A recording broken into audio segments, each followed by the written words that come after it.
Good evening, everyone. This is Brock Beard from LastCard.info. I was anticipating that this week's show would be, something kind of laid back. We just had our weekend at the Sonoma Raceway. Had a great time out there. We had Ben Schneider with us there at the track that weekend. William Saki covering the Road America weekend. I think it was a great weekend. I think we had a great time. Still have some more material coming up on that. Just looking to kind of regroup this week. And take in the only race that was on this weekend. I mean, you got the SRX series, brought out the Paul Tracy shirt here. But really, I didn't watch a lot of that because I was getting ready for the Knoxville race tonight in the Truck Series. And what was that? what on earth, Fox? I probably should have called this "What the Fox." That was probably good. Actually, that should have been the subtitle of this, but I. I'm gonna have a feeling I'm probably gonna need that later on this year for something else that with the remaining Truck Series schedule. Yeah, I mean this is. Hang on, make sure I'm not topping out the mic here. This has been pretty crazy. This has been just ridiculous. I mean, I've made no secret of my complaints about Fox Sports, especially this year with the broadcast problems series earlier this year. I still do maintain that I think a lot of these problems are problems we're still going to see with NBC. I don't mean to treat them as the hallowed ground that will save us from the broadcast this year. And I think I'll probably end up doing a follow up on that later on this year. I'm not really have stacked up enough projects already, but tonight was just terrible. I mean, for the broadcast, and what was unfortunate was, buried under all the stuff that was missed in this race, I feel that we had an excellent race out there. I think there was a lot of dramatic battles out there. Yes, the only Cup Series regular, won the race, and that always knocks a couple points off in my book. But I thought it was a very competitive race. I thought, the heats were clean, so luckily nobody had to, scrap together equipment too much. And there was some dramatic moments in this race. Certainly Carson Hocevar's, engine failure, and other competitors that are working their way in there. But the broadcast and especially the direction was just absolutely abysmal tonight. And I was talking about this a little bit earlier. Actually, I was talking about it with you, Ben. Thank you for stopping by the chat here. It didn't raise my blood pressure as much as what happened in Atlanta. I was absolutely beside myself in that one. This one, it was just more of just kind of a sad, resignation to the way that these broadcasts have been played out, knowing that they didn't even bother bringing the reporters. They brought out the play-by-play people of the track. Luckily, they had the pit reporters there, and I thought they did a solid job. They were probably the best part of this. I'm glad that they at least brought Jimmy Little in the booth. I think she was still miles ahead of Vince Welch. She didn't misspeak a whole lot like Vince does. She didn't do that bizarre grunt or anything like that he does. I thought, again, it's not enough on its own, but I was encouraged that they're planning on that they look to change such a big aspect of the broadcast there. But first and foremost, I got to say that the direction was just awful. I mean, it's not like the logistics of a road course, for example, where it's a much larger track.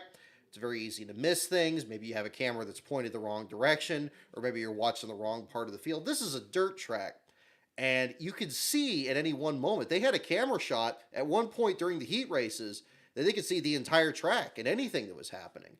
I think it would have been wise if they had something like that for the entire race and be able to catch something, and they wouldn't have missed what they ultimately ended up missing. To have missed not just one, but two flips out there between what happened with Jessica Friesen and later on with Brett Moffitt. And thank goodness for the fans in the stands there that were contributing the video there. They were just on the button, and it's great that you get kind of the fans' view of this from a lot of these tracks. But look, I mean, if fans are able to catch these moments when they're at the track and they're just sitting there, with their phone or whatever else, if they can catch it, these broadcasters have absolutely no excuse to miss anything. They should be showing us more than we know is going on. They should be able to pull in as many of these stories there. But as we always see, whenever they have the remote broadcasts, And they try to do it, without having actual play-by-play people at the track. It's always very reactionary. It's just like what they show them on camera, and they're just reacting to what they see on camera. And then the same thing, but again, but the direction though. I mean, this really captured how important of a role the direction has. And I was wincing in my seat watching the NASCAR Cup broadcast last week, and Mike Joy having to say, "Oh, here's all the great people behind the scenes that bring you racing every week, and all the hard work they do." It's like, you have all this staff, you have all these people, and they miss stuff, and they miss stuff regularly to the point that it's been a meme at this first half of the season. Um, Absolutely inexcusable. Absolutely inexcusable. This is just ridiculous. And especially for a network like Fox, where between the two networks, they tend to sensationalize things a lot more than NBC's half of the schedule. Even now, between the Rick Allen side versus the Fox side, and it was like this even back in 2001. There some of the promos before the 2001 Daytona 500, where they hadn't even shown a lap of coverage, showed spectacular crashes and the rear housing of a car flying out. They would like animate all this other crazy stuff that was going on to really ramp up that part of it. To see them go from that to just completely just missing stuff to the point where like the commentators, I mean, of course they, and they don't see it because they're just relying on the footage. So again, that's where I'm reluctant to be too critical of them in this case. I definitely understand the frustration with the chemistry between the three of them in there. It definitely seemed like that wasn't working right. But in terms of like what was the key problem with this, they were even more dependent than usual on the directors capturing the action. And if you have to do something like this, then they have to be absolutely on the ball. And you're not always going to catch everything. I mean, the camera can only show so much at one time. And if you do a screen, a screen within a screen or something like that, that'd be great. It would kind of close a bit more of that gap. But these are kind of things that you just don't get missed. You think back to those old truck races, Ryan McGlynn having the flip on the backstretch at Evergreen, or other incidents like that. I mean, having tracks that are in remote areas with, I'm sure back then, a much smaller broadcast crew. Think if like they missed like an incident like that. I mean, it'd be ridiculous. And this is supposed to be one of the marquee events.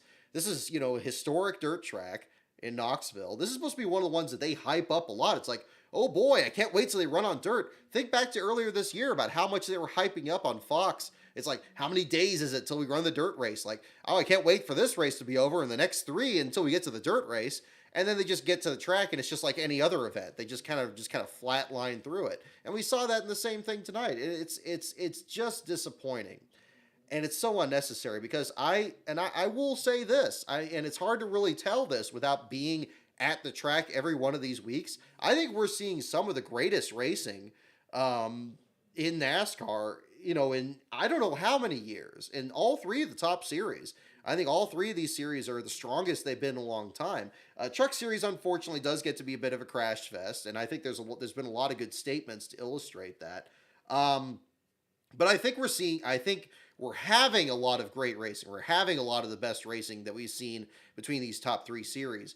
But there's been a slide here.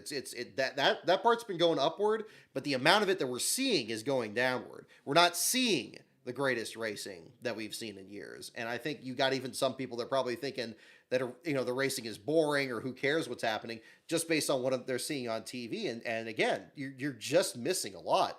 And we had this in last week's. I was watching the truck race, the broadcast from that last week, and it's like it didn't look like anything close to the race that I saw, even just standing in turn 11 in the garage area most of the day. I saw way more than what was going on than what was actually being talked about. Chris Wright getting the nose of his truck pushed in and dropping back through the field. Other guys that were kind of working their way back up there. And then, of course, the whole debacle with what was going on with the G2G racing team. And I do have some more updates on that as well here tonight. But absolutely ridiculous. And it's unfortunate for, again, for Jamie Little coming into this broadcast, because I think she's going to get too much of the share of the blame on this. But again, I really would caution against that. I would love to see her do more Truck Series broadcasts where she's brought to the track and maybe she could have something closer to what she's done in Arca. I think she's done a solid job with those.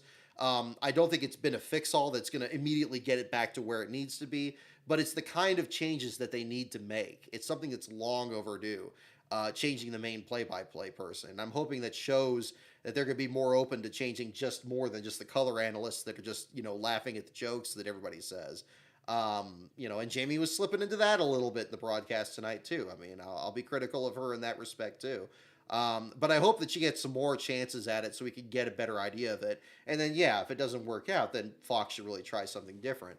But their direction and the camera work, that's gotta change. More of these these zooms, more of these things where you're seeing the restart and they're coming down the front straightaway and the camera just swings over to show two trucks breaking away. Well, you can see at the corner of the shot, there's like 2 or 3 people setting up a 3-wide pass and maybe for like 15th place, but you probably want to catch something there because then the caution will happen. They'll jump right in the back again, and then they'll show like a spin afterwards and be like, wait, what happened? And that seemed to be the situation with what happened with the Jessica Friesen incident in particular. The thing is when you miss something like that, you are missing multiple stories that are going on here. First of all, it was a story that the flip even happened to begin with, because of course, they catch any kind of flip and they're going to be playing it in the next few, promos for the next year or so. But second of all, the fact that she was able to get back out on the track. One thing that's frustrating with these standalone races, and this was very much the case when we were in Mosport in 2019, they don't give you like remote access to the officials radio or the team's radio. So you really have only the leaderboard to look at. So you don't hear NASCAR officially declare somebody out, which for me is something I'm really dependent on there. And even when you go to the track, like we were in Mosport, you couldn't get a scanner programmed over there for that. I had a different scanner back then than the one I have now. I don't know if it would have worked with the over-the-air thing. Hopefully it would have, but I'm not sure at this point. But I'm hopeful that maybe people at the track for this race were able to kind of figure that out. But when you miss that part of the story, that's bad enough. But the fact that she was able to get back out there, that should have been a story at that point, to feature back out there. It completely blindsided me. I was fully expecting, I'm going to write a Jessica Friesen article tonight. She had this wreck, and okay, now they're saying she flipped, and okay, we're not seeing that. And I'm like, okay, well, I guess it's going to be a Jessica Friesen article tonight. So I'm starting to kind of put that together. And then all of a sudden, the next time I look at the leaderboard, suddenly you got the 2 Nice trucks down there, and she's still logging laps. I'm like, wait, what the heck happened? And they didn't say anything about that in the broadcast. So even if they didn't even catch themselves at a point where they could have compensated for it. Maybe, I think most people would be, certainly me, I would like to think, would be more forgiving of it if they miss it completely. And then they came in afterwards and said, we didn't know, we missed this earlier. We didn't have a replay of it, but apparently she flipped. But look at her. She's back out here in 12 laps down, and good job by the team getting her back out there because, this is a big race for her. She's only able to do a couple starts a year. She just does the dirt track races, and they could have done that, and that would have been fine. Now, it still wouldn't have undone the fact they missed the replay, but you do a little bit of salvage work here, but there doesn't even seem to be an indication of doing that. And I know that you could say like, okay, well, wait a minute. If the camera guys don't miss it and the broadcasters are doing it remotely, how are they supposed to do that? Well, what were the 2 pit reporters doing there? Again, I give a lot of latitude towards pit reporters because I think they're the heartbeat of a lot of these broadcasts, that the way that the booth interacts with the people on pit road, the way that they're closest to the action, and they can go in the garage area and talk to people and get the quotes from people when it's like right in the moment. They kind of tie everything together. That's why you had a lot of people like Dr. Dick Berggren, and Marty Snyder, and some of these other ones over the years. Steve Burns, of course. To me, they were always ageless because they were that important, and you figured they'd always be there. And of course, there's had to be turnovers since then because, unfortunately, some, like Burns is no longer with us, and others have retired. But to not have them catch it, so they missed it, and the broadcasters missed it, and the TV and the people in the director missed it. I mean, it takes almost a conscious effort for this many people to miss something that big, and then for it to happen again with the Brett Moffitt one. I mean, surely I'm sure that these broadcasters or somebody is looking at their phone and seeing it blow up and say, oh my God, somebody flipped. We should probably change strategy a little bit and make sure we don't miss something else. I don't think that was happening, because then they missed the Brett Moffitt one when it was right in front of the press box, when it was right in front of them, and they couldn't get that either. I mean, it's beyond making excuses for it at this point. It is utterly unacceptable. And again, I said this in the broadcast problems videos. When they act disinterested, when they miss stuff like this, they're making it sound like they don't care. I honestly got to get to the point now where I say they don't care. I really don't think they do. I don't think they would allow this to keep going if they cared at all about what's happening in one race to the next, if they cared about the building storylines, if they cared about putting on a quality broadcast. I think they confuse what people they have available to them and what technology they have available to them, rather than what they do with all of that.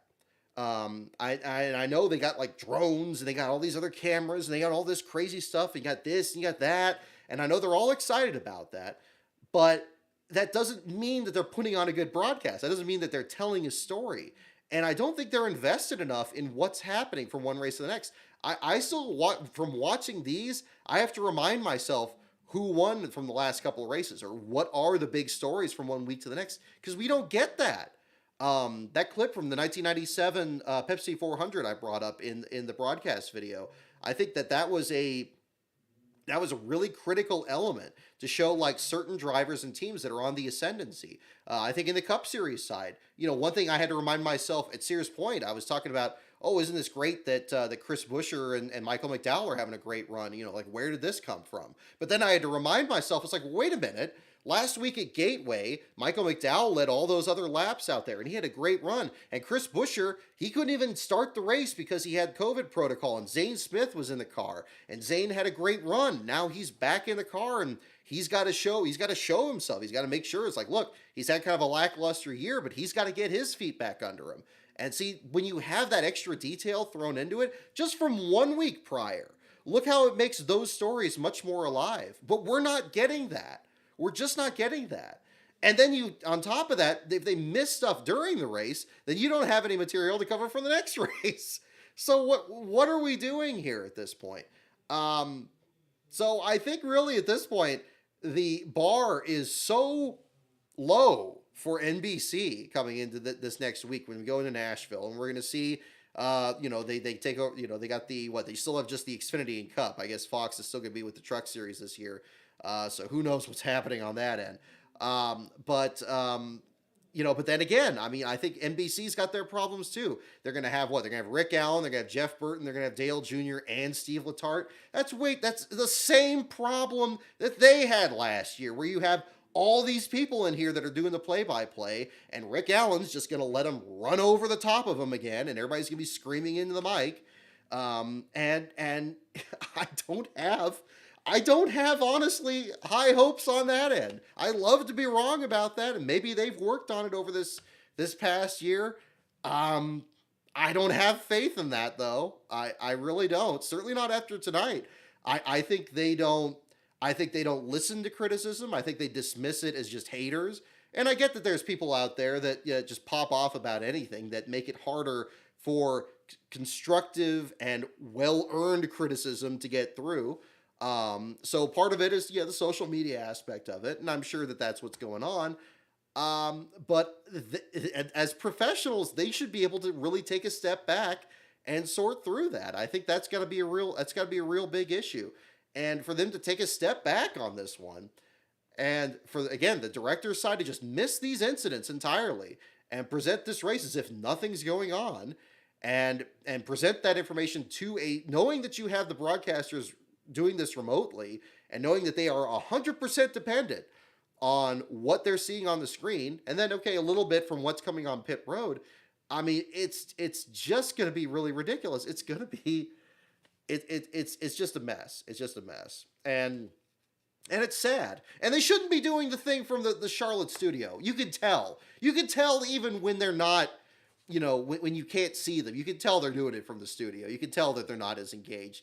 And I get you're in a booth and you're already separated from it, but it just plays so different when you're actually at the track and you can catch something out of the corner of your eye, and then the reporter will be like, whoa, well, look what happened in turn two. You can't do that from a camera shot. And if the camera shots are really tight and you just can't see anything else around it, you're not going to be able to do any of that either. I mean, it's so they're just it's the most hamstrung a broadcast can be is to do it remotely and to have this particular producer and director and whoever else is behind the scenes that's choosing these camera angles. I think we missed so much in this race, and I was actually getting some tweets during the race talking about like how one of the Matthews brothers in the 46 car or 46 truck was gaining like 20 spots in the opening laps. Did you hear anything about that in this? Nope, absolutely not. And again, Jessica Friesen getting back out there with the damage that she had. Didn't know she flipped. Didn't know she came back out there. And again, some of these other interesting personalities that are out there. I mean, this week, honestly, was probably the most fun I've had writing the entry list storylines in a while. And these dirt track races are exciting for that because you get all these kids out there that are getting into the sport that have all these interesting kind of eccentricities to them. The pizza guy, the Laster kid there, the 33, the one that finished in last place there, the 41 truck there that you were able to get a situation with Tyler Carpenter being able to get that ride through that open seat program that the Nice Motorsports team had when he won that race last December. You got a Canadian out there that was driving in Jordan Anderson's truck. These are all stories that should have been brought up a lot more. And especially if they felt that there was kind of some dead air, rather than goofing off and laughing at jokes and just making it silly, like, it seems like that's going to be kind of the jinx here for the FS1 groups. They should have really focused on that. Developing storylines within the race and from one driver to the next and from one team to the next. There's so much that goes on behind the scenes that we just don't see. That's going to be, it's disappointing. It's disappointing because I think it doesn't take that much effort. I think if you just put even just the slightest bit of effort in to stay engaged and describe what's happening, and with the thought of like saying, hey, remember this thing that happened earlier? Now this thing's happening now. And they did a little bit of that with Carson Hocevar, but they've been doing that for weeks. And that's how blatant a story has to be for them to take notice is, how many times have we heard of the issues that Carson Hocevar has had, trying to win races and then something stupid happens at the end of it. And of course, the incident at Gateway, I mean, not to minimize that either. It is absolutely remarkable. But it took almost that much for him to even get on their radar screen to be talked about. And now he finally is. Okay, it's like, well, what about the other 35 people out there? Never mind anybody that's still new coming into this. How about Norm Benning missing the show, even though he had another, this other last-ditch effort there with the Circle B Diecast company there and bringing all these fans and well-wishers, including the NASCAR Reddit board on the rear deck lid of his truck. Didn't even get a mention. It's just like, oh, he lost a lap, and that's it. I mean, that's about as much attention as he got. Then the 53 truck that missed the show, that's a brand new team. It seemed like there was this large effort between Joey Gase and the Sparks Energy thing and him and these Mitchell brothers there. I was really wanting to know more about that. I mean, I wanted to know what this organization is because they kind of linked up the 30 team and the 46 and they brought this new organization in. Didn't hear a thing about that. These are kind of stories that I think, again, I don't want to make it sound like it's just something that I would be interested in, but I'd like to think something like that adds color to the field, that understands that all these things are happening.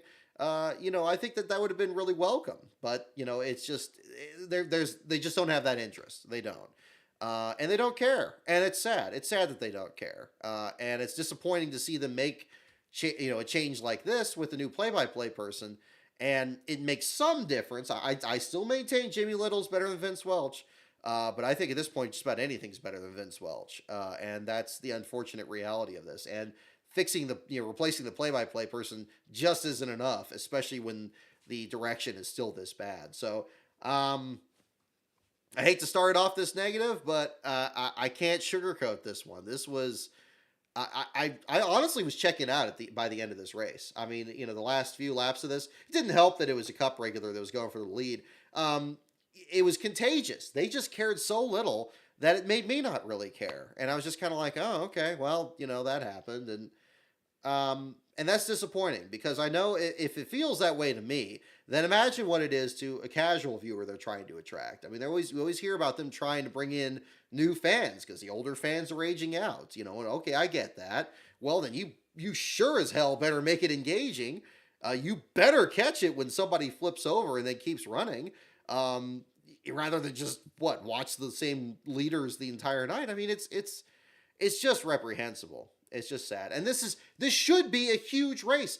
It was just like this last year too with the other broadcasting group. This is Knoxville. I'm amazed to me that, I'm not the most knowledgeable person when it comes to dirt track racing, but Knoxville means something.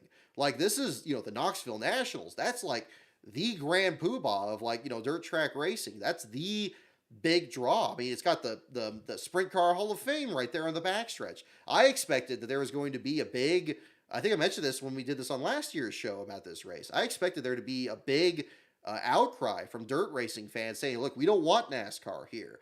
We don't want NASCAR to be a part of this race. I expected it to be very similar to the response that I'm sure some open wheel fans had about the Brickyard 400 back in the 90s. Now, of course, the Brickyard turned out to be popular, and this race seemed to get a decent draw last year. But, there should have been a little bit more reverence to it. I mean, they basically replayed the same opening to this race that they had from last year. But I just didn't sense that anybody involved in this really was kind of, there wasn't that excitement there. And it's really hard to kind of quantify that unless you look at like some of these older broadcasts. You can tell when, broadcasters are keyed up and something really big is about to happen, or when a race is particularly significant, or when a storyline is developing during a race and is particularly significant. Think about, a race like Michigan in 1997, where the race itself wasn't that good. I think Bill Elliott had a good race in it, but then it kind of developed here where Ernie Irvan was having a good shot at it. And 3 years earlier, he almost lost his life at that track, and he's going for the win. And you could tell from the booth, it's like, something really special is about to happen here. And this is a really big moment. And they're really 100% focused on what's going on and calling him home there. You really don't get that. I really do feel like there's kind of this assembly line attitude to these races where it's like, oh, okay, this is the 15th race of the year. And all right, this guy won. And then, okay, on to the next one. And then we're on to this race. It's like, okay, and this contradiction where the excitement is never for the now. It's always for the future. It's always for, oh, I can't wait till later this year they run Talladega. Oh, I can't wait till, next week. They're going to, they do that thing with the map and the plane. They're like, oh, you think this is good? Look at all these places that we're going. We're going to go to this. It's like, whoa. That's cool. Set that aside. Save that for the end of the broadcast. Talk about now. Talk about what's happening now. This is the thing that everybody should be tuning in for. This is the thing that everybody should be watching. Tomorrow will happen when it happens, or it may not happen at all. Have we learned nothing from what happened in 2020? I mean, you could, you could be as excited as you want, and then all of a sudden, something happens there, and then they don't hold the race at all. So I mean, it's like, there just needs to be more excitement for the now. There needs to be more realization that a race is an exceptional thing. Racing is an exceptional activity. When it takes so many logistics to make the race even happen. And then on top of that, of course, the broadcasting. There needs to be just as much attention to making it to reaching as much potential as possible. And I hate this callous attitude by some in both networks, frankly, that are saying like, oh, we'll just buy a ticket.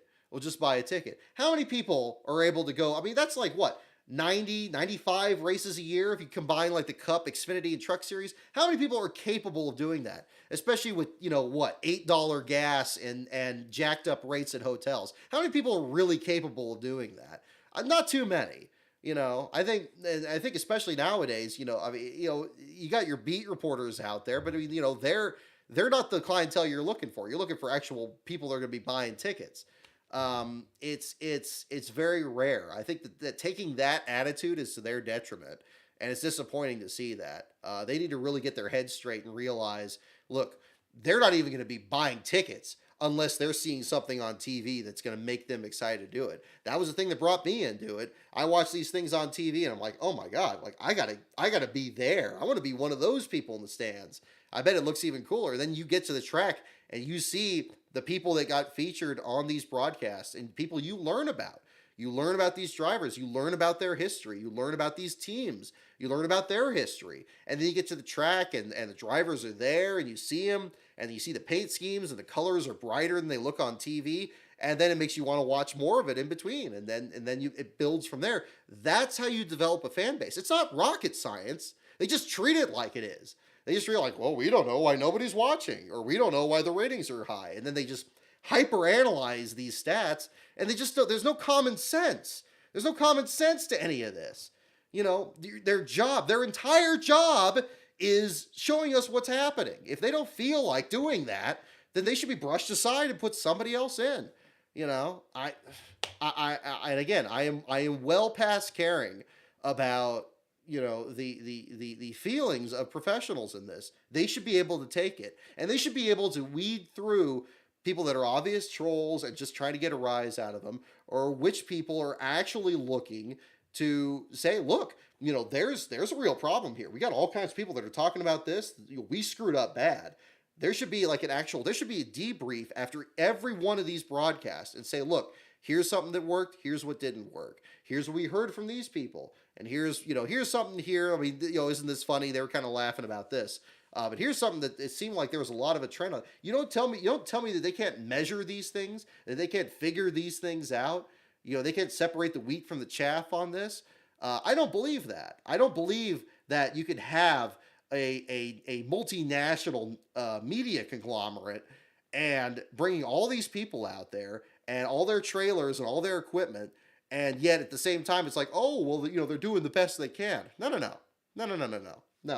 We're past that. We're past that. And you know, and they need to realize, really, you know, and this is the struggle for anybody that does just a mediocre job with something. They need to realize that there's other people out there that are working their way up the ladder. And you know, they can't be too comfortable to just kind of let, you know, the middle of the road go by. So wherever this is coming from, if this is a direction issue, if it's the camera crew, if it's something there, they need to figure out what the problem is. And again, I just think the way this is going, I don't think they're even feeling like there is a problem. And they're just going to keep sailing full speed through this ice field until they hit something. And I don't know, and maybe that moment was tonight. Maybe that moment was with this, where they just, you know, they misspell Todd Gilliland's name, the race winner's name. I mean, come on, when they were interviewing David Gilliland and they you know, they had David's name and then they had Todd's name misspelled. I mean, come on. I mean, it's one thing. I don't begrudge people mistakes. But it's the trend. It's when it becomes a consistent trend, and we're well past that. It seems like every week on this show we're talking about something like this, but we're reaching a criticality here that it's going to be just absolutely absurd. So, and I hate it. I hate it for people who can't go to any race, and this is the only way that they can experience it is on TV. You know, I think if you just go to one race a year, you'll see the clear difference. You'll see how much you're really missing. And maybe you can't get 100% of that experience on TV, especially if you're doing what I do and you look at the back of the field. I get that. But, you know, they're not doing too much more for the race leaders. And that's sad to see. So I hope it changes. I haven't watched the SRX race yet. I just watched the very beginning of it. So I'm hoping to watch that to kind of chill out the rest of this evening. But, you know, they need to figure something out. And I've done all I can do. I'm at a loss. I am at an absolute loss. And I'm not expecting them to, you know, put me on speed dial. It's like, oh my gosh, what's Brock thinking about this? I seriously doubt that's happening. But, you know, all I can do is just keep throwing the stuff in the hole. I'll write articles about it. I'll put videos out about it. And I'll talk about it with you guys here. But you know, it's gonna take more. It's gonna take more. It's gonna take more people speaking out about this. It's gonna take more people, you know. And again, don't be disrespectful about it, but be firm about it. I have no doubt that, back in the day, there were people that were complained about the way Bob Jenkins did calls or Ken Squire or anything. But I certainly don't think there were nearly as many as we hear about these. I mean, it's become a trend, and it's frankly, it's just become, it's well past unacceptable. I'm running out of superlatives for it. It's to the point now where I'm just expecting it. And I'm just gonna sit there and it's like, yeah, okay, yeah, they didn't bring another group to the track. Yeah, they're just gonna kind of phone it in. Okay, yeah, they're gonna miss that. Okay, wow, they missed that one too. Wow, that's incredible, you know. And if they just expect people just kind of sit here and not say anything about it, I think that's to their detriment. But that's where we are. That's where we are. Yeah, I don't know. Alex, yeah, take it easy, man. Thank you for coming into the show here tonight. Yeah, wow, we got 76 people here. I expected this to be a really small show here tonight, but thank you so much, everyone, for tuning in.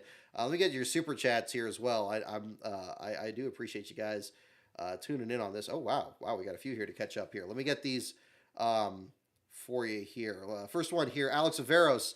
If I missed you on the chat here, man, don't worry, I got your super chat here. Thank you so much for that. First of all, Fox missing 2 yellows is horrible. I don't know how when they had a drone over the track. Exactly. Yeah. So again, the disjoint between look at all the people we have, look at all the technology we have. Yeah, but are you using it? Are you using it? Are you making sure we don't miss anything, or what you do miss is very little? Yeah. Oh, cookies. Death Killer, don't get me started. Yeah. that one too. I almost should have brought the cookie graphic back again, but they were getting close to that. Just I don't know. Yeah, if you have a drone, I mean, again, I think the drone camera is kind of unnecessary at a lot of these tracks. I think where it works best is the road courses, since tracks are so big. I thought at Sears Point last year was one of the best examples of the drone coverage because you got to see the difference in speed through the carousel. I thought that did a great job. And even tonight, yeah, it did a decent job of showing like an overall view of the track, which they really needed to have the entire night to, not miss stuff. But yeah, I'm with you. Exactly. You miss 2 yellows and you just kind of, and again, the broadcasters don't have a choice. I mean, the cameras just show one spin and, you see the 62 truck on an embankment and you think, oh, okay, well, oh, that's too bad. She got stuck. I mean, she must have just got spun like earlier. And then, okay, you have no real indication of it. I mean, I didn't notice that she, any damage that seemed to indicate she flipped either. I was acting on the same thing as everybody else. And then it was, then I'm seeing the video, and again, more people responding to it, and then more people that were at the track, of course, and then saying that she flipped, and it's like, oh my God, how did they miss that? How did, it's, you just, how is it that you have out of a whole grandstand, you have just enough cell phones pointed the right direction, but you don't have any of the professional cameras pointed the way? Completely inexcusable. Completely. Something just needs to change dramatically. Michael Jensen, thank you so much for your super chat. Oh, wow, I got a couple to make up from you here. Thank you so much, for sure. First one here, just joined. Not sure if you touched on it. Do you think the fact that the 3 play-by-plays were at Charlotte studio and not at Knoxville has anything to do with it? Oh, absolutely. And I did touch on this a bit here, but I'll definitely hit it again because it needs to be hit again. Yes, I do think it had something to do with it. I think the limiting aspect, because again, when you're in the Charlotte studio, all you are looking at is the footage that we're looking at. And at the very most, maybe they have access to all the different camera feeds, but I don't think that's the case. I get the sense that, they have a leaderboard, they have maybe 1 or 2 shots that they can look at, but it's that none of that is a replacement for being at the track, for being able to look out a window, for being able to look at any part of the track, especially at a short oval like this, where you can look out a window and you can look at any particular corner. Maybe you got one of the guys in your ear talking about this, and you got the other people in the booth in this ear talking about that, and you want to say, "Oh, hang on, look it over here." It's like, "Oh, look at this guy." I mean, I've not been the biggest Darrell Waltrip fan, but even in his later part of his career, he usually would catch something. It's like, oh, and you do that. Kind of like Benny Parsons did, even further back. We need somebody like that that's able to do it. And then you need somebody to pick up on that. And somebody that, at the very least, is going to look the same direction the person's pointing and catch that in there. But you're just not going to get that when they're from the booth. I think it's even more laughable when they don't show up to a road course race. Like when they didn't bring people from the booth to cover most sport. How on earth are they supposed to cover what's happening in a road course race? So much happens there where people are running off course, or different fuel strategy or tire strategy.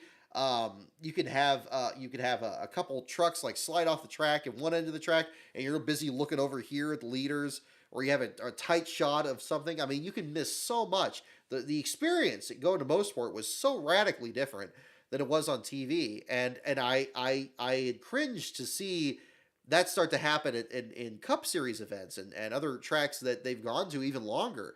But it was very much like that at Sears Point, from the latest race here too. So yeah, I think it absolutely had a factor in it, and I think it has that limiting factor where you're not paying attention to other things that are going on, that you're just looking passively at a leaderboard. I mean, you got a little bit more than you or I can there from having a computer out and then having your leaderboard with you there. But I'm not going to say that's a replacement for. I can't sit here, with this setup here and do a play-by-play from here and say, oh, this guy's staying out front and all that. I'd like to think I'd probably be able to do it a little bit better than they do. But it's not nearly going to be as good as somebody that's at the track. I mean, you have to have that. At the very least, they need to be there. Be part of it. Be even if it's just something as small as like, what the media center looks like, or where it is in relation to the track, and say like, we're in turn 3. It's like, oh, that's kind of interesting. So maybe you could have a better view of something else that happens versus maybe something that the camera is showing. Things like that. And it brings people into it. Because you want to get people to watch this. It's a big time commitment. If you're gonna try to expect somebody to sit here and watch this for 3 hours, or 3 hours plus in the case of some of these other races, you better make it interesting. And by that, I don't mean make it funny. I don't mean make it silly. I don't mean make it trivial. I mean make it engaging. And they know what that is. But the problem is it takes work. It takes a lot of work, and it takes a lot of focus. And that's why not everybody can do it. If everybody could do it, we wouldn't be having this problem. But clearly we have this problem, and clearly we have a question of if these people can do it.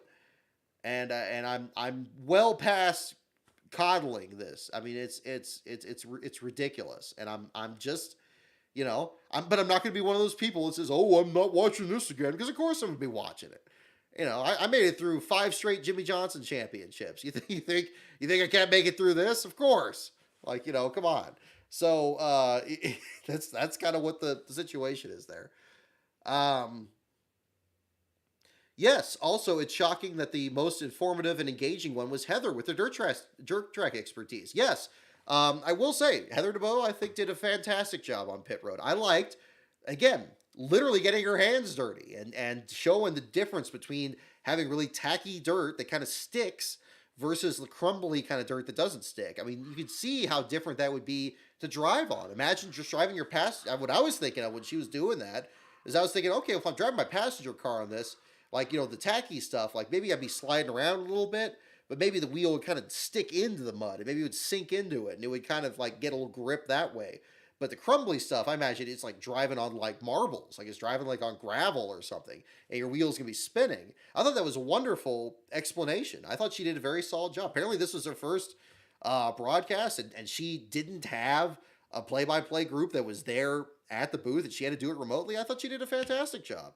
And then it's I think that a couple of the other I think the other pit reporter did a great job too. I mean, he's been having an increased presence there from these other ones, and do that too. So yeah, I thought Heather did a good job. I think she actually did a bit of a better job than Jamie Little did from the booth there. So that was yeah, I thought she was very informative. So good for that. Cash K Enterprises, thank you for your super chat there as well. Look at Marcus Lemonis's liked tweets. He isn't happy either. I haven't checked that out yet, but I'll definitely, I'm going to have to, actually. Let me see. Because, yeah, if he's the one that's putting all the money into this, and, the advertising and everything, and he's already stretched as much as he can with the, the SRX series and everything else, I can't imagine he's going to be happy with the way these broadcasts have been going. Oh my goodness, the first tweet that he liked here, I'm seeing on the list here, whose idea was it to go head-to-head with SRX? I'll catch the end of the truck race after SRX is over at 10 o'clock, and both are sponsored by Camping World. These Camping World truck races were much better when they were in Eldora. He might just be liking these because he mentioned Camping World in it, but it's hard to tell. This broadcast deal is probably influencing it. Oh goodness, yeah, he liked the tweet about the Brett Moffitt missed flip there too. Oh my goodness. Yeah, so yeah, he's noticing. He's noticing some of this. So yeah, but we'll see. Oh, hang on, here we go. Oh yeah, wow, Dustin Tanner's tweet here too. Not saying he's a victim, just pointing out how bad the truck broadcasts have become. I wouldn't want my business behind that either. This is unwatchable at times. Yeah, okay, and he liked that one. Yeah, I mean, I don't blame him. He's putting all this money into it, and he wants the best product out there, and he's going to want a return on his investment for sure, like any businessman's going to want. Again, people like tweets for any number of reasons. I think that it's hard to judge the meaning, I think, behind one to the next, but I think at the very least, I think if somebody likes something like that, they're at least going to want to look at it again, or maybe they want to kind of remember it, or maybe it's something else that they have some active interest in it.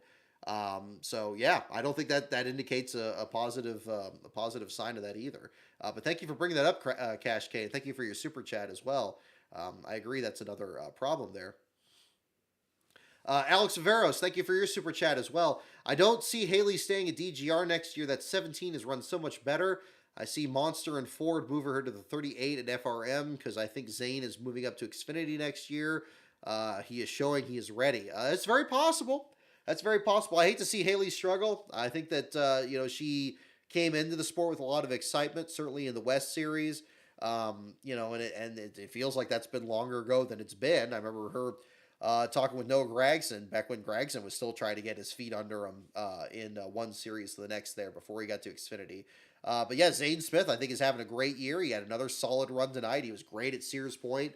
I would fully expect him to, get it. If Sheldon Creed and Austin Hill got to Xfinity from their experiences, I think at the very least, Zane should be able to at least do a part-time effort.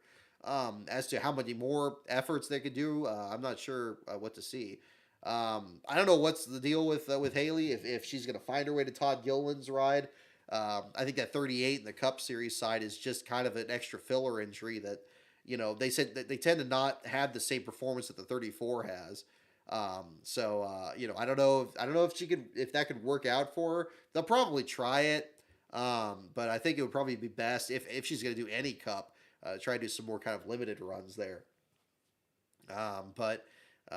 Maybe have a ride where she and Zane share an Xfinity ride. That would be kind of interesting. Maybe kind of split it up that way. I think we've seen Zane in the Xfinity series a little bit before with JRO Motorsports, if I remember correctly. I think that was another one there too. But I think that would be another one to kind of look at going forward.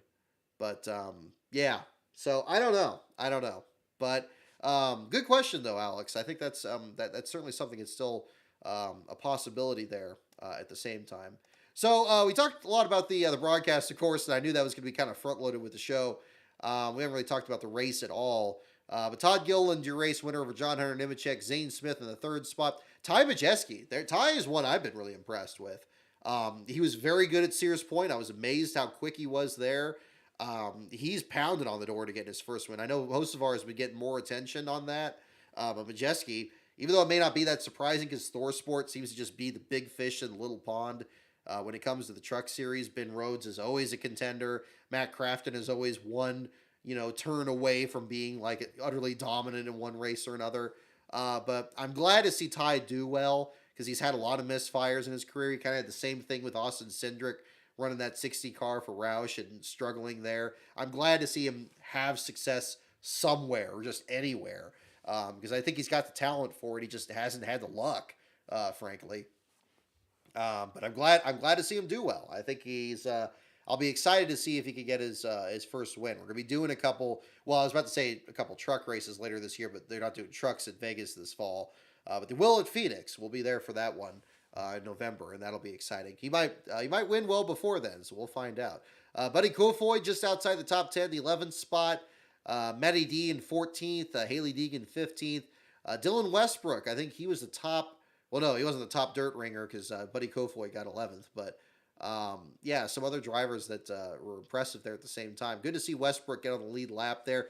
Lawless Allen, he seemed to really struggle in his heat race, but he ends up finishing 18th, just ahead of Timmy Hill.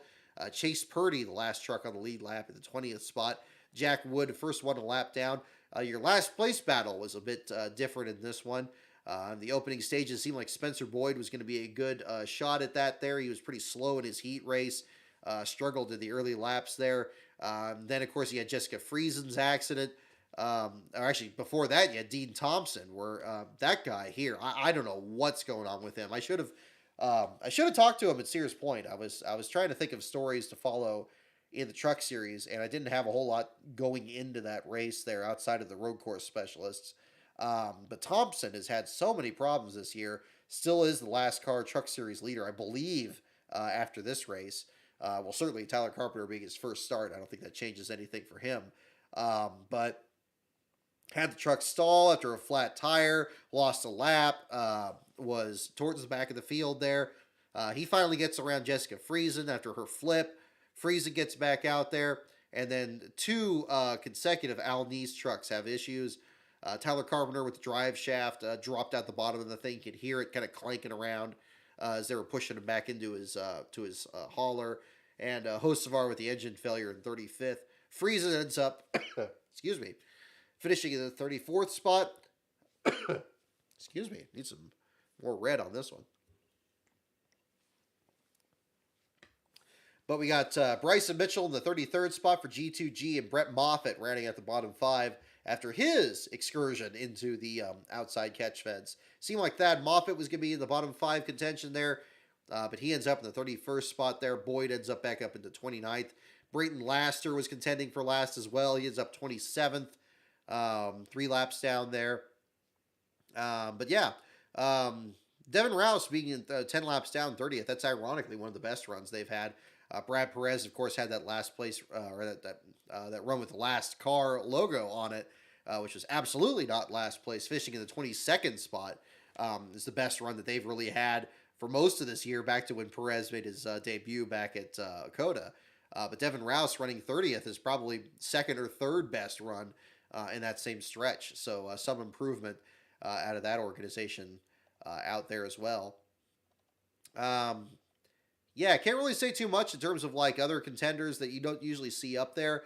Zane Smith, Ty Majeski, John Hunter Nemechek, Derek Kraus. I mean, these are guys you usually see up there. Kraus, trying to get towards his first win as well. Had the pole in this one when they added up all the points. So that was good to see. I'm glad to see Grant Enfinger starting to kind of cash in on his GMS ride, getting an 8th place run. I mean, he should be a top 5 guy no matter what he's driving. So I think he's just taking that little bit extra there to kind of compete with these guys. But interesting to know that Todd Gillen never drove for his father before, so that was a cool story. At least they touched on that a bit in the broadcast. I think they could have done that better. But, what else is new, I guess, on that aspect. So, yeah. But certainly all this kind of upstaged by the broadcast itself. And I'd be very interested to see how much more of a discussion, is going to be had about this. It's going to take more people talking about it. It really is. I could do a whole other series of videos on why I think these broadcasts are terrible, and I don't know if I can do much more to move the needle than anybody else on this. But hopefully, you never know. I never say never with those videos. I think I'm probably going to wait till we get a few more NBC races in to kind of understand their side of it, and maybe kind of add on to what I had touched on in the last video. But it's going to take a lot, because I think I hit that subject pretty well in that third one, and I don't want to belabor the point and just start repeating myself, because I've already done that plenty on the show here tonight. So I appreciate you guys bearing with me on that. But that'll be another one to look at too. But yeah, let's see here. Goodness. Oh, yeah, I saw a question about this earlier too. The Road America for the Chicago Street Course, ridiculous. I think Road America last year, I've never been there, but I know William Saki, our staff writer, speaks very highly of the track, of course it being his home track. I think they really developed a nice identity last year. I thought it was a solid race last year, the Cup Series side. We saw Austin Cindric pick up where he left off at Coda, where he was running really well until some mechanical issues. We saw Matt DiBenedetto run really well. And then ultimately, it was a Chase Elliott, Kyle Larson show kind of thing at the end, but I think it was still a decent race. I thought that they put on a good show, and I'd love to see them keep doing it. I think it's another one of those races where maybe it just hasn't been broadcast very well. I know historically it's had great Xfinity racing out there, although I think the Xfinity series is again still kind of threatening the Cup series to kind of put on some of the best shows out there. But yeah, I don't see doing a street course. I know that Derek Cope, for example, I'm still working on his biography. He actually run some street courses in the Winston West series years ago. They actually did one in Tacoma, Washington, there, and he raced against Herschel McGriff and some other guys out there. It would be interesting to see, but if you're going to take it away from a track, I don't see doing it at Road America, and I certainly don't see putting it in July. And again, and doing it in Chicago, you can't find some other place to do it. And then you have Chicago, of course, you have the track outside of it, Joliet, and that track, potentially, what are they going to do with that? It'd be great to see them bring that back out there, because that was, I think, having some. It would probably work really well with these Cup cars here. I think the Gen 6 car, unfortunately, made that track look boring. But again, with these broadcasts being what they are, maybe we had great racing there and just never saw that. It's certainly possible. But that would be another thing to look at. But yeah, I'm not really big on that too. So yeah, I say leave Road America alone. I think I really want to see what it looks like this year compared to last year, because I do think the next gen car is really conducive to racing at Road America. I think Xfinity already puts a great show on whatever road course they can get them out to. I enjoyed the Portland race. I enjoyed Coda this year. I think that they'd be good ones to see. So yeah, that'll be kind of another one to look at. So on the subject with the truck series, I have an update on that. Just today, before the heat races started, I pretty much finished the draft of a follow-up article that I promised last Saturday after the truck series race at Sears Point. This will deal with the G2G racing controversy. I have completed interviews with several people this past week, so that's kind of put aside like a lot of my video work and so forth on that. But I think it'll be well worth it. And this is going to be an article. It's not going to be a video. It will be posted on the Last Car site, if not tomorrow, certainly on Monday. That's the plan on that. What I did was I talked with the G2G's general manager and their crew chief, which is Tim Silva. I talked with Travis McCullough on Monday, the day after the Sears Point Sunday race happened. So I had his interview. Both of them gave fantastic interviews. I think we'll hopefully have a pretty balanced account of it, so you kind of get both sides of it here. I want to see if I can get as much information as I can there. I got a very brief statement from Mason Philippi.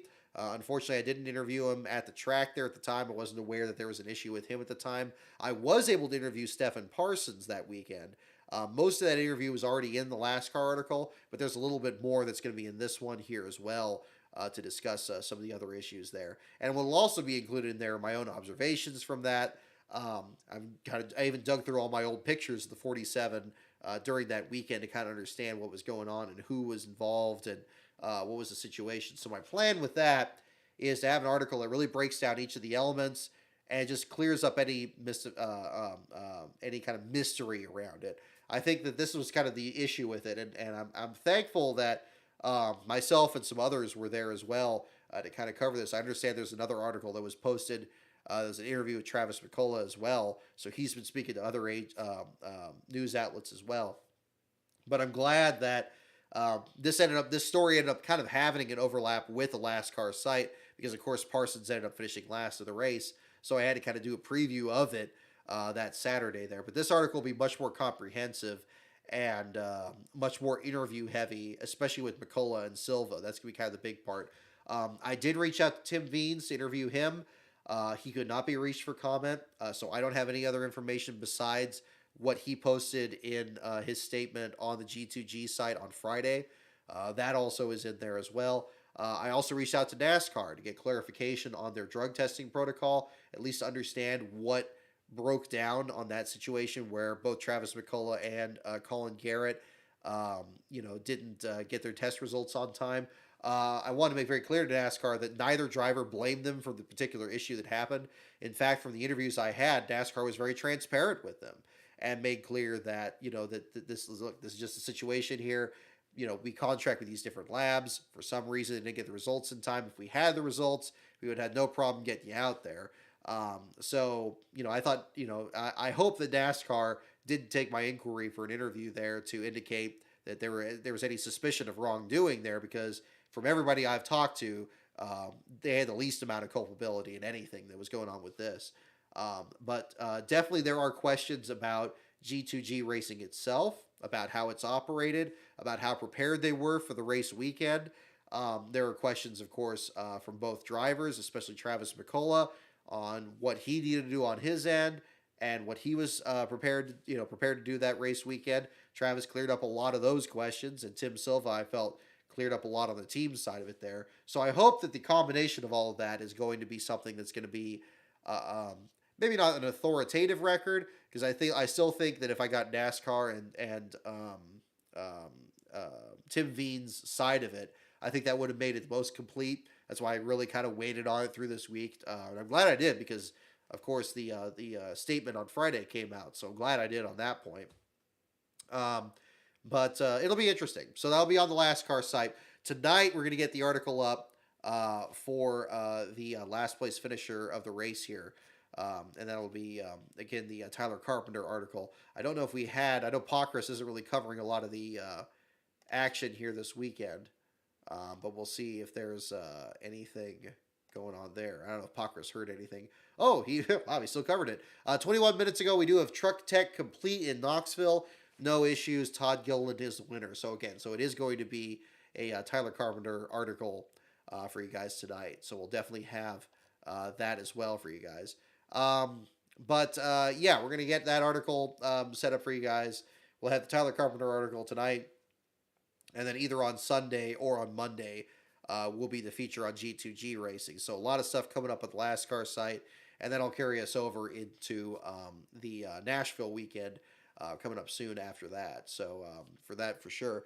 We'll go ahead and do some trivia questions. I have a little something for show and tell as well here. A little something more, light on this side here to kind of wrap up the show here for tonight.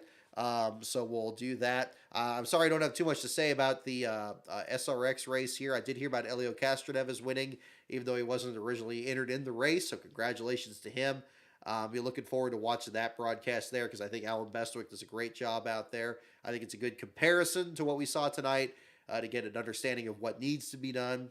I do think part of it's a talent issue and part of it is just an attention issue. But I think Alan is instructive on both of those aspects there as well. So we'll do some Tiger Electronics question to wrap it up tonight. Thank you so much, everyone, for staying on. Wow, we got 70 people in here, and it's 9:50 p.m. Pacific. I hope you guys don't mind being up this late here, but I do appreciate you staying up here with me. We're just going to wrap up here with this portion. Pondre McHarold, take it easy tonight, man. But thank you so much for tuning in. We'll do some trivia questions here. We'll probably stay on here for about another 10 minutes or so, and we'll wrap up here for tonight. So again, we'll go into the questions here. I'll let you guys pick which category you want. We'll do show and tell. In the meantime, jump into some questions, and we'll wrap up for this evening here. So again, the categories are NASCAR, pits, teams, tracks, drivers, and the wild card. Go ahead and pick which category you'd like. Mention in the comments here, of course. The topics are NASCAR, pits, teams, tracks, drivers, and the wild card. So go ahead and mention that in the chat here. Just one moment here.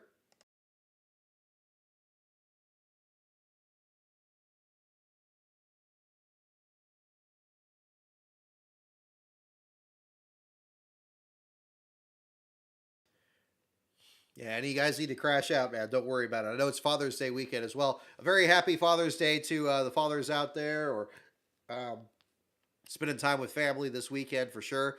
I still think it's a little weird that NASCAR has a Cup Series race on Easter and Mother's Day, but not Father's Day. I think that's a little bit backwards. I'd rather they have it on Father's Day than either of the other two, but I guess that's what they just decided to do. So go figure. But yeah, very happy Father's Day to you guys out there for sure. Alrighty. So, yes, as the categories go up. So I had a box come in here today. I ordered a storage container because I wanted to store something here. And I wanted to kind of show it to you guys. I'm very happy with how it came out. And hopefully it shows well on camera because I think it might have a little bit of an issue with the glare. But we'll show it here tonight. I have, I've of course collected like 64 scale diecast like a lot of you guys out there. And one thing I wanted to kind of do is I wanted to kind of separate out a box with just Petty cars. So anything with like Richard Petty or any of the 43 cars. And I wanted to kind of do that. And I found this one particular box that was like a light blue. And I was like, oh, this is perfect. So it'd be a great way to kind of set that up here.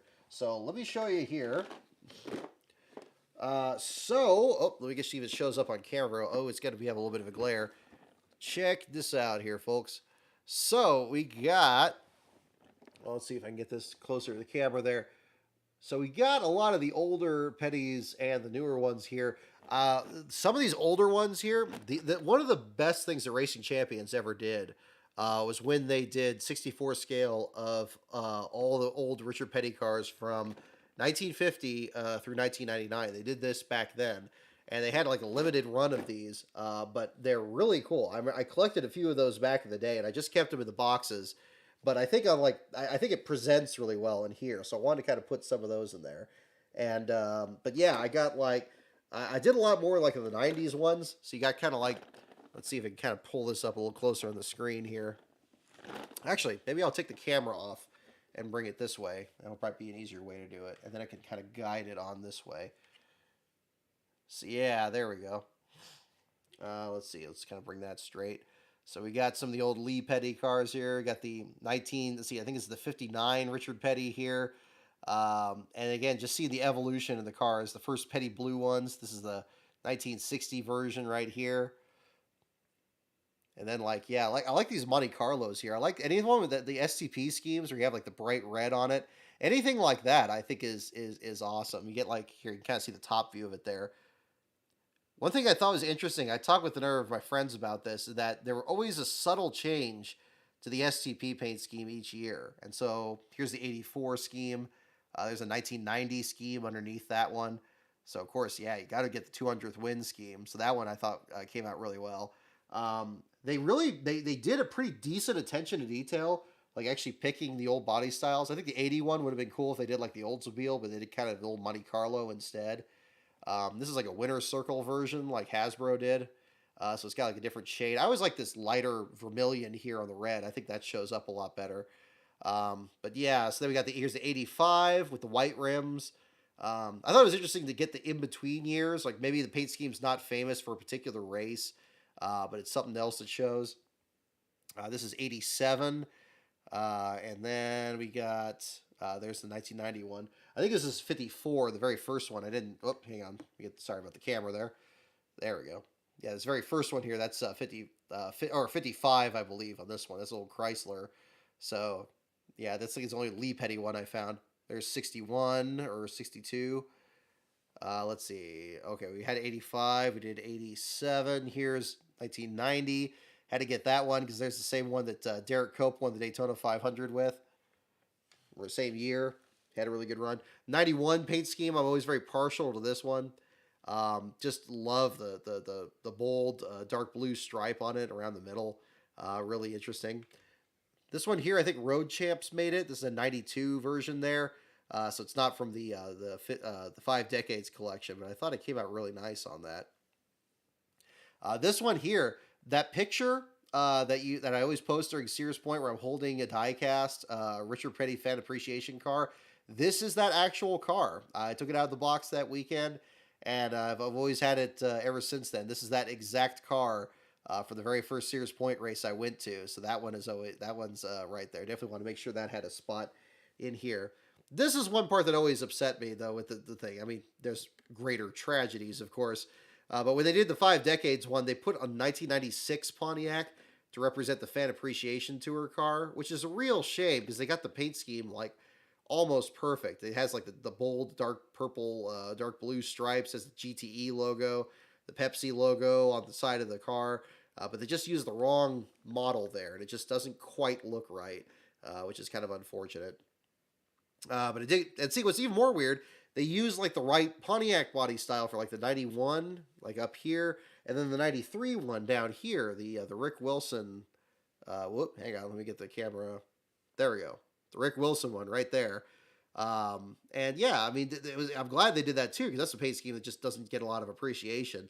I thought that this looked pretty neat on the drop snouted Pontiac back then, so that was pretty hip. Now again, and then from '94 onward, they went back to the '96 Pontiac. This one's interesting because it actually has a "Thanks Harry" for Harry Gant sticker on the side. Let's see if I can. I don't know if it shows very well, but you can see that little 33 next to the oil treatment logo in front of the rear tires. I thought that was a really neat detail, especially since Wally Dallenbach started the year. We did the feature with the 43 a while back on the show here, and this is a bit different. So this one actually has it on the new Pontiac, but John Andretti, it's got Andretti's signature there over the 43. So that was interesting. Let's go down to, here's the 95 version. More of the Bobby Hamilton one, the number a lot lower. The red stripe was kind of in a weird spot that year. Here's the 99 version, John Andretti's last win in Martinsville. So that one came out good. The Red Lobster logo on the rear deck lid. Okay, then we got the 2000 scheme. So when they transitioned between STP and Cheerios, this is the one for the first half of the season. So it's got the Cheerios logo over the rear tires and the STP one. This is always kind of a weird one. I like that they use kind of the light blue, the penny blue on the rims, because before they always kind of ran kind of the dark blue, kind of like the 43 up there. But it was an interesting scheme. And the last race they were going to run the STP one was Sears Point because they're going to debut the Cheerios car at Daytona. And then he actually finished last. He ran in the back of another car out there, had a fire on the car. Luckily, John got out okay. But then STP was like, well, we don't want that to be the end of our sponsorship, even though it was actually pretty much the way that Richard Petty's own career ended. But they ran it again in Atlanta when Nadu won, and he made his last start. They ran the 1972 scheme in both of those. I remember it was really cool back then that they had that scheme at Sears Point because I thought that was a big get for a race that didn't get as much attention. But up until Sears Point, they ran this one for the first half of the year. Then you got the Cheerios scheme. You got the Pontiac version right here. We have some more on the backside. You see a couple there in the background. We'll get to those there as well. I might do this. Actually, this kind of works pretty well for the show and tell. I might do this for future episodes too. So I got a couple others of these boxes here. We'll probably do something like that. So you got the Pontiac version. Here's the Dodge version here from 2001. And one thing that's interesting is the STP logo is on that swoop there, but it's not there in the 2001 version. There's kind of a story behind that, and that's actually part of another project I'm working on here too. This is a newer. I picked up this one just recently. This was a premiere edition Hot Wheels. It has like a little bit has an open hood and a little bit better rims on the side of it there. So that one came out pretty nice. And then on the back side, we have kind of much more of the more recent ones. This kind of most of these are STP schemes, but then you got Eric Almirola's. I believe this is 2012. You got the Best Buy scheme that AJ Allmendinger had in 2011. You got the other Smithfield scheme. I think this is 2013, I think this is a Gen 6 here, so it's probably 2013, 2014, thereabouts, if not a bit later. Then you got this one. You got some of the Darlington throwback weekends ones. Hang on. I'm aim up here on this one. I mean, this back where you got more of the era with the swoop there in front of the numbers, which I know some people like, some people don't like as much. Certainly this one I liked. I think this was we went to Darlington in 2017, I want to say. We saw this one in person. Really cool. I liked that it had the oil treatment logo over the rear wheels. That was always something that I was kind of drew my eye to the old schemes back then. This one kind of more the 1984 paint scheme. Here's the 72 scheme. This is more like what they ran at Sears Point in 2000. But of course, this is on a Gen 6 car here, much later here with Almirola. Then you got the Bubba Wallace ones. This one he ran at Bristol when he led his first laps under green.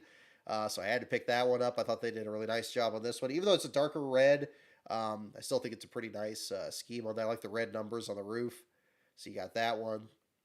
There's Bubba's Daytona 500 car. I think it was 2019. The Aftershocks one. Unfortunately, that one had a wreck early on there, and he was back in the order. So that was unfortunate. Here's the one where they peeled back. They had the red and blue scheme under it, but they ran the plain blue, the 71, 72 scheme at Darlington, first part of the weekend. Of course, we definitely got the Adam Petty one here. Gorgeous car. Oh my God, it was just a showstopper in 2019 at Darlington. Couldn't get enough pictures of that car there. I still have a lot of those there. I have a great one of it taken off on pit road. I might get that framed one of these days because it came out good. And I always like this one too. I like the Worldwide Technology scheme that he won the Winston Open in that one year, or the Monster Energy equivalent there a few years ago. This was awesome. Kind of a nice combination, slightly different combination of colors, but still kind of got that petty blue look to it there. And then down here, we got some of the Micro Machine, like little 87 scale ones. The Aftershocks car, we got the McDonald's one. I think the other one is the Air Force car, kind of behind that too. But yeah, that was an interesting one. But yeah, just kind of looking at these different schemes. Let me see here. Let me kind of pull out this one down here because I think it shows a lot better. Here's kind of that Premier Edition one down here. See, some of these have like really nice detail. Like here we go. Oh, let me get that into focus. There we go. So yeah, this one's got a little bit more body detail. You got the chassis is really nice on this one. This one's one of the ones where it's like screwed into the base. You kind of had to unscrew it from the thing there. But you got the really nice detail in the suspension. Again, for a 2001 model, especially in 64th, like they did a really nice job on that. Those old Intrepids. I mean, the excitement when they brought Dodge into the sport was just unreal. And like, whoop, it's a lot of focus there, but kind of got a view there. Whoop. Yeah, kind of the rims, especially the dark blue on the rims there. Let's see if it's a little tricky getting the hood open there on that one. Yeah. Come on. Oh, there we go. There you go. So you got the open hood on that. There we go. But yeah, hard to tell on a favorite between a lot of these. I mean, again, the 91 scheme just absolutely just rocks it there. I mean, man. I mean, he had a really good run in the Twin 125s that year. He had a move on Hut Strickland on the last lap that kind of gave him a good spot. So I've always been kind of partial to that scheme. I used to have this 92 scheme on my desk at work, but I just brought it back there to kind of, once I got this box, I'm like, okay, well, I've got to find a good spot for that. But yeah, I think they came out pretty well. But some of these really old ones, like this 59 scheme, just looks like it's almost like the Ghostbusters car here. You got kind of this old, really aggressive look on the nose. I kept a lot of these in the boxes for years, but I'm like, once I had it, I mean, a lot of the boxes, like the coloring was kind of the plastic was kind of getting messed up. Sometimes you get some of that discoloration, and then you get the paint kind of flecking off there. But really, once I took it out, like it's just absolutely gorgeous. So, oh, there we go. Kind of get a little bit more center in the shot there. But yeah, some of these they charge like way too much. Like they get the 58 scheme, like when he had his first 42 car. Like it just comes off on a king's ransom for those these days. 84 scheme's a little bit easier to find. I think they just re-released this lately. But of course, pretty famous one there for sure, the 200 win car. But it's always the between, like I said earlier, the between years cars interest me. Like the 85 scheme is just about the same, but it's got like this dark blue patch here, and it's got the white rims. So yeah, you kind of got a little difference from there for sure. And then the Hot Wheels cars. These things are just heavy as bricks. If you ever get any of those old like early 2000s like Hot Wheels diecast, these things are always just really dense. Like the Racing Champions always had like plastic chassis. You got like a full metal chassis on these things here, and the rubber tires, and just really densely built. You could probably I mean any kid play with these here today, like they could put up with a lot of abuse. They nick pretty easy. I'm glad they clear coat them real nice. Like you get a nice shine off this thing, so like it actually looks like it's racing under the lights. I always thought that was really cool. But yeah, so I got a couple others of these boxes. I'll probably do that on these shows here and just bring that out because I've been looking for some other stuff to do for show and tell here. But yeah, that's my penny box there. So I definitely wanted to kind of show that to you guys here on that one. Tracks one for the quiz. Okay, we'll do some tracks questions here, and we'll wrap up for the evening. So I hope you guys enjoyed that as well. And we'll look to we'll look to do some more of that for future ones there too. Alrighty. Yeah. They got the Wheaties car. Oh, there you go. Yeah, I think that was the All-Star car, right? That John Andretti had. So there we go. Alrighty. So, yeah, we'd be able to do something with diecast related on one of these here, too. The 84 car is a Daytona 500 car. It says son of a gun, not oil treatment. Ah, good catch, Joseph. I didn't notice that. That's a really good question. Okay, let me take another look at that.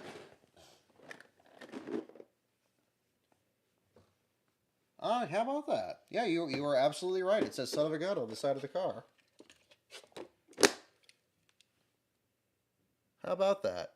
So yeah, so the 400 winning car had the oil treatment logo on it. Whoop, let me kind of get that in the focus. It's not a great view, but I think we can kind of let's pull it back a little. There we go. Yeah. You're right. It does have the son of a gun on there. So yeah, so the 400 winning car had the oil treatment logo. I got to look that up. It's interesting because the 85 one doesn't have either of them on there. Now that's interesting. It's surprising that they would use the Daytona 500 scheme and not the 400. Okay, I got to just actively look that up. We'll do trivia questions here in just a sec there. But thank you again for the super chat, Joseph, there as well. I love little details like that. I didn't see that one there. Richard Petty, 200th win. Now, didn't they have to rewrap the car or something? Well, I'll look up a picture for the race itself. I thought they had to repurpose it after he had... Oh, no. There's a picture right there. It says oil treatment on it. That was always a quintessential Richard Petty scheme to me, is it saying oil treatment. Oh, and look at the re-release has it with the oil treatment logo. Wow. Okay. Well, given how much that action kind of butchered the Jeff Gordon throwback, I'm glad they actually got that detail right. How about that? I don't know if anybody's picked that one up yet, but I mean, if it looks good, that'd be interesting to see. Let me see, 84. Okay, not diecast. Let me see, just 84 Firecracker 400. 400. Yeah, no. There it is. Yep, Victory Lane. There we go. The picture. You are absolutely right.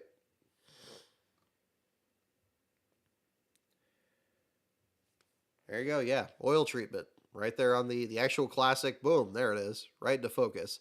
Yeah. Oh, that's interesting. All right. Well, good job, Joe. Right on. So there we go.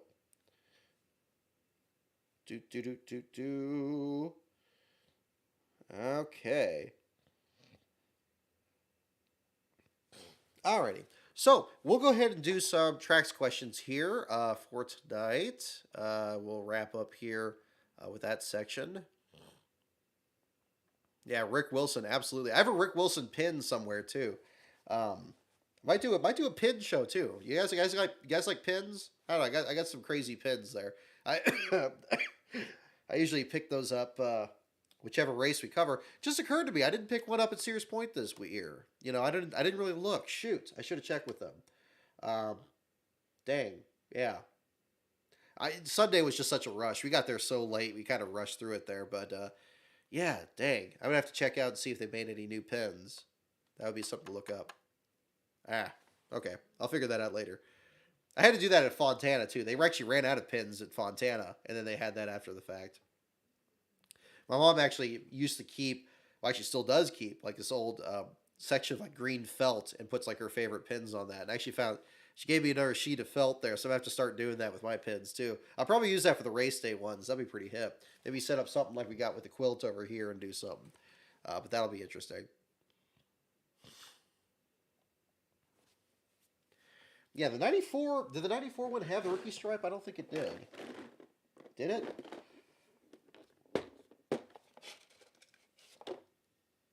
No, it did. It did. That's where he had it like on the actual TV panel. Is that... Ooh. There you go. Ooh, there we go. Right below the Die Hard logo. Yep. So there you go. Yeah, it's got on the newer Pontiac, but it's at least got that detail right.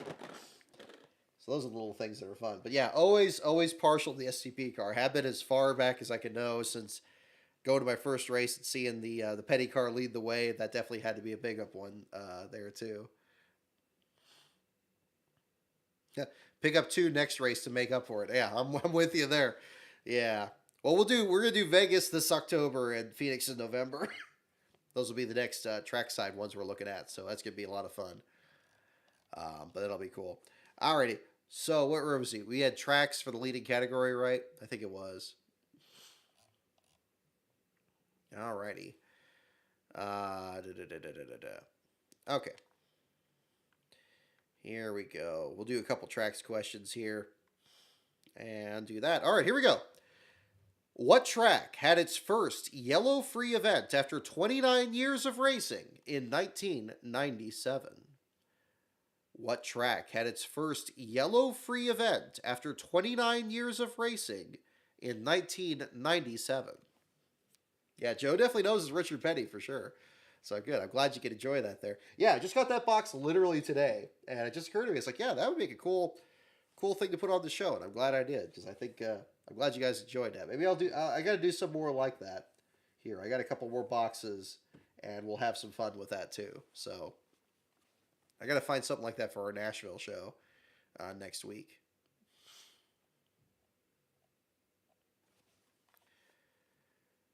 Alrighty. Thank you for these. I always listen to them on replay after they're uploaded. Oh, Brandon, thank you. Thank you so much. I'm glad you got something. I always feel like I'm just rambling on these shows, but if you enjoy listening to them after the fact, I do appreciate it. Next question again here. The first question again. What track had its first yellow-free race after 29 years of racing in 1997?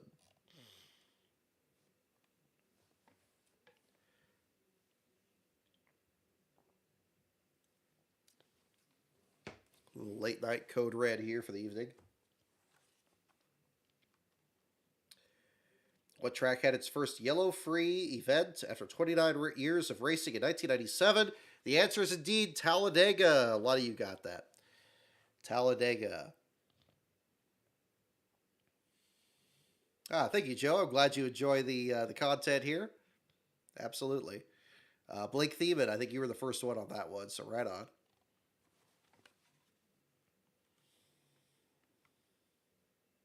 I actually have a collection of pins. Sears Point one year, they did this really cool thing where they had like a collection of pins from different eras.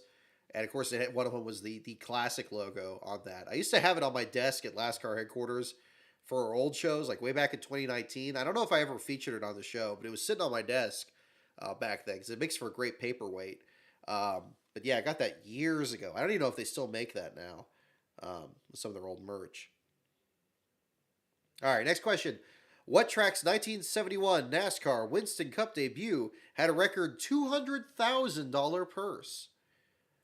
What track's 1971 NASCAR Winston Cup debut had a record $200,000 purse?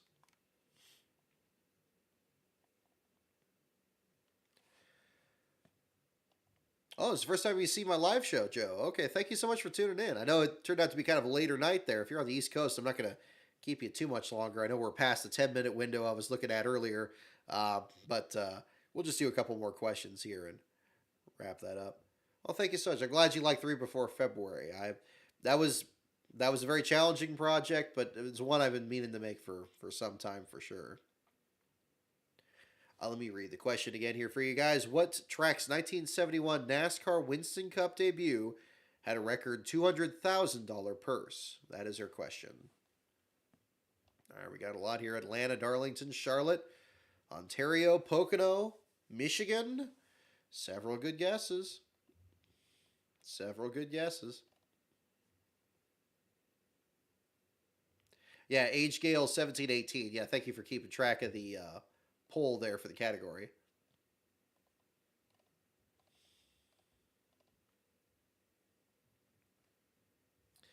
Bad heat wave in Florida, Andrew. Yeah, goodness. It looked like it was pretty hot there during the Pensacola race there. I just saw the very beginning of it there, but I heard it was pretty impressive. Stay safe out there for sure. It was actually a little bit cool here in the Bay Area here yesterday. A little bit more today, but yeah.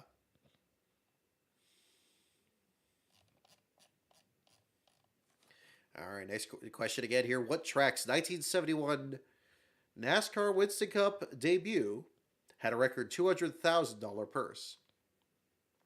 And the answer is Ontario. Ontario is the correct answer. Got a couple guessing that. Joe, you got it, and Maserati 9, you got it. $200,000 for Ontario.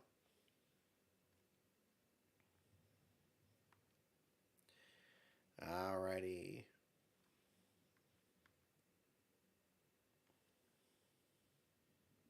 All right, here we go. We'll just do one more question for the evening here because I know it's pretty late here for you guys. But thank you so much for tuning in here. Last one for tonight.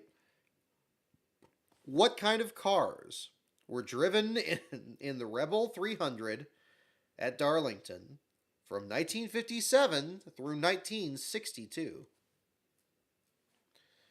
What kind of cars were driven in the Rebel 300 at Darlington from 1957 through 1962? That is our last question for this evening. Wow, not even 60 degrees for you, Joe. Wow, goodness. Yeah, we haven't quite been there. We've been like, we were high 60s, low 70s yesterday. I had a party I went to last night, and I was actually wearing a really comfortable like summer shirt.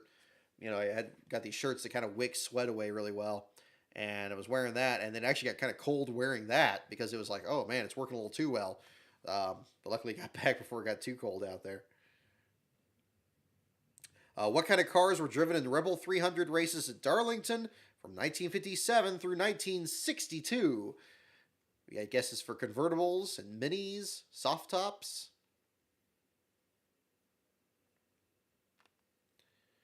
What kind of cars were driven in Rebel 300 races at Darlington from 1957 through 1962? Goodness. Alrighty, here we go. Last question for the evening. The answer is indeed convertibles. A lot of you got that one. Convertibles. Blake Thiemann, I think you were the first one on that one. Soft Top 611 Hornet. Yep, you got it. Maserati 9 and RD Fox 76. There we go. But yeah, so that was quite the show tonight. I didn't anticipate it quite going this long with just one race this weekend, or two technically, with the SRX series. Welcome back to the SRX, folks. Looking forward to watching their action. We got some coverage there on the Last Car site there as well. I know William had interest in doing that because he was doing some of that last year. So we got that coming up here. So again, stay tuned for the article on the Truck Series race tonight, and the article on G2G racing coming either Sunday or Monday. Very soon on that. I want to kind of edit that and clean it up a little bit, and then it'll be ready to go there. And, well, really from there is going to be what we're going to be working on next. So hopefully doing some videos and getting that set up, because we got some other stuff to chase on that. But we're getting there. So thank you so much, everyone, for tuning in. If you're interested in more action on this channel, definitely check that out. Also, my Patreon is patreon.com/LastCarOnBrock. Twitter handle is @LastCarOnBrock.